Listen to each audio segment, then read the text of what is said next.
I have Grainne, The Arc of a Life. The men in one's life, the enchantments, the gasa. You know, said 21st century Grainne, once there was a therapist who tracked down his patients. In seeming violation of all boundary markers and ethical standards, he tracked down his former patients.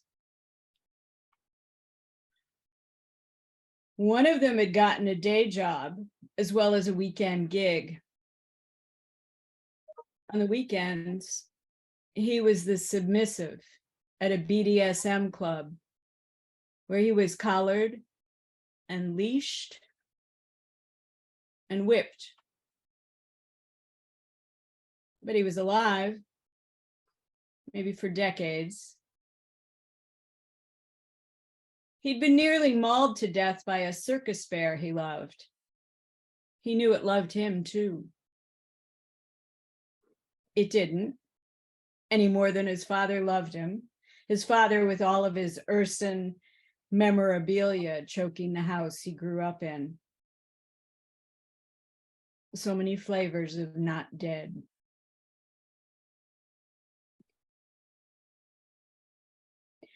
Riven by love and power, bounced between two gods, and fancying I was in control, I, Grainne, daughter of the King of Ireland, partner of Diarmuid, believed I could skirt the directional forces of the unseen bonds. I did the best I could. Love Angus was the protector who kept us alive. Love Angus kept us alive and kept the Finn power madness at bay for nearly 2 decades. He admonished that we never go into any tree with one fork. Never go into any tree with one fork. Dazedly, I thought he meant silverware. Why hadn't he privileged the rounded spoon with which one stirred tea and sipped soup lingered? By design, a soup allows a miniaturized macro, allows its contents to be consumed little by little. A slice of bread to the whole loaf. 1 fork, because was it ill-advised to spear one's meat alone? Tines up, tines down. A spoon's functional orientation was self-evident. There would be no culture wars fought over that. The spooning we could do on our hard dolmens, hips grinding it to rock face, but I'm out ahead of it all. Before my time, yet affecting my whiter than snow truth. The ball circa, the love spot, was conferred on your forehead by youth herself. Remember her wistful telling to my man Diarmuid that I belonged to you once and I can never belong to you again. Oh, Diarmuid, come over here to me, Diarmuid. I'll put a love spot on you that no woman will ever see without giving you her love. I saw that mark when the cap blew off your head, when you were outside fussing with the fighting dogs at my almost wedding to Finn. Magical destruction begets magical destruction. I was enchanted then. Constrained by time, the portentousness of the moment at hand, I guessed you with druidic bonds since you refused me. I asked, will you take my love, Diarmuid, son of Duvna? Will you bring me out of this house tonight, before the awaking of Finn and my father, the King of Ireland, from their sleep? And you rebuffed me. I was too wobbly to risk that your seeing me wouldn't result in desire for me. I was pincered by old men with grouchy bodies and stale lingering sins for their hounds to sniff out. I wanted to leap onto your back, to run into the wet over the glen, to not lie 2 nights in the same place, nor in any place we ate together, to follow Love Angus protocol.